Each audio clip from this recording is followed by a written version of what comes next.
From an early age, Vladimir Ze'ev Jabotinsky marches to his own drummer. Once when asked as a young child, "Whose boy are you?" he answered, "I am myself." Odessa, where he is born in 1880, is built up of half a dozen nationalities. Jews are prominent among them, yet Jewish identity is scarce. Jabotinsky recalls, "Among the books we used to read together, I don't remember one single book of Jewish contents. The entire field of Jewishness simply did not exist for us." At 17, he quits school to go abroad to write. In Rome, he studies law while writing essays on topics from plays to politics for Russian newspapers. When he returns to Odessa in 1901 at the age of 21, he finds to his surprise that he is a great success. Whenever he has an essay in Odesskaya Novosti, the paper sells out within hours, and latecomers pay 4 to 5 times the price. Jabotinsky becomes a full-time writer with prospects for a major literary career. Always an individualist, at 21 he makes a speech that goes against the socialist views of his audience. A collectivist regime which subjugates the individual personality is no better than a regime of feudalism or autocracy. Shouts fill the hall. "Down with you! Shame!" Jabotinsky will hear such cries the rest of his life. The quiet period in Russian Jewish life is coming to a close. In 1903, the first pogrom in 30 years occurs in the small town of Dubosary near Odessa. Jabotinsky starts to organize a self-defense organization for Odessa, and when he discovers one already exists, promptly joins up. Odessa is spared, but 50 Jews are killed in a pogrom in nearby Kishinev later that year. Jabotinsky visits hospitals, talks to eyewitnesses, and searches through the ruins. Under a heap of garbage, I noticed a piece of parchment, a fragment of the Torah. I picked it up and carefully removed the dirt. 2 words stood out: Be'eretz Nochriah, in alien land. This scrap of parchment I nailed above the door to my own home. For in these 2 words out of the book of Genesis is told the entire story of the pogrom. A few months later, a Zionist group offers to send him as a delegate to the 6th Zionist Congress in Basel. There he has his one and only encounter with the father of Zionism, Theodor Herzl. Herzl made a colossal impression on me. The word is no empty phrase, and I am not easily impressed by personalities. Here I felt that I really stood before a man chosen by fate, before a prophet and a leader. At the end of 1903, Jabotinsky moves to St. Petersburg, the capital of the Russian Empire, where he writes for the Zionist weekly Rasviet.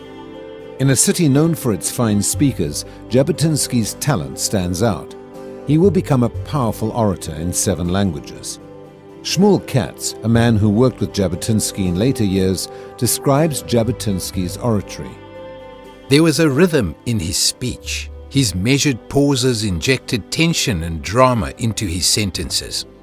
And there was the voice itself. There was an indefinable natural quality about it that may have been hypnotic. It was always warm. It sometimes thundered and was never shrill. Jabotinsky writes of that period. I dreamed of conquering both the world on whose thresholds I was standing, of Russian literature and of Zionism. But by 1905, Jabotinsky biographer Joseph Schechtman writes, "It was clear to all his associates that Jabotinsky was no longer striving for greater achievement in Russian literature. His heart was elsewhere." In 1908, Zionist hopes soar when Sultan Abdul Hamid's autocratic Ottoman regime is overthrown by the Young Turks. Jabotinsky goes to Turkey in 1908 and again in 1909, this time meeting with a galaxy of top Zionists. They give Jabotinsky editorial authority over a group of newspapers they purchase as part of a campaign of education in Zionism. But while Jabotinsky is successful in mobilizing the Turkish Jewish community, he has no luck with the Young Turks. He writes, I had no success with Nazim Bey, the father of the revolution. I found him as blind and deaf as a block of wood. We shall be pleased if Jews will immigrate, to Macedonia. All sang the same song. Ministers, members of parliament, journalists. I hated Constantinople and my useless work. But it is World War I that will make Jabotinsky a major Zionist figure. Initially, he takes a neutral stance, but soon Turkey enters into the war against the Allies. Overnight, I changed my mind and my earlier attitude completely from A to Z. Our fate would be dependent on the liberation of Palestine from Turkish rule. And in that liberation, we must participate as a Jewish military unit. In 1914, he goes to North Africa as a roving correspondent. In Alexandria, he meets a group of 1,000 Jews expelled from Palestine.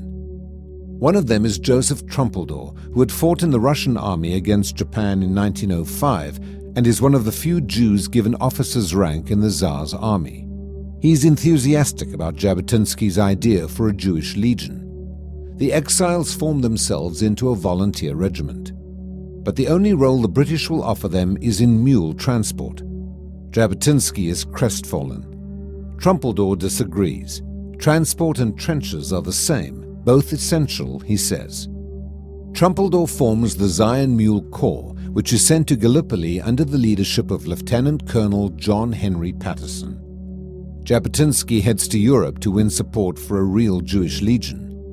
There, Jabotinsky discovers the Zion Mule Corps is the best thing he has going for him. I had been wrong. Trumpeldor was right. Those 600 muleteers actually opened up a new avenue in the development of Zionist possibilities. But the leadership of the Zionist movement still insists on strict neutrality. He is pilloried in the Jewish press.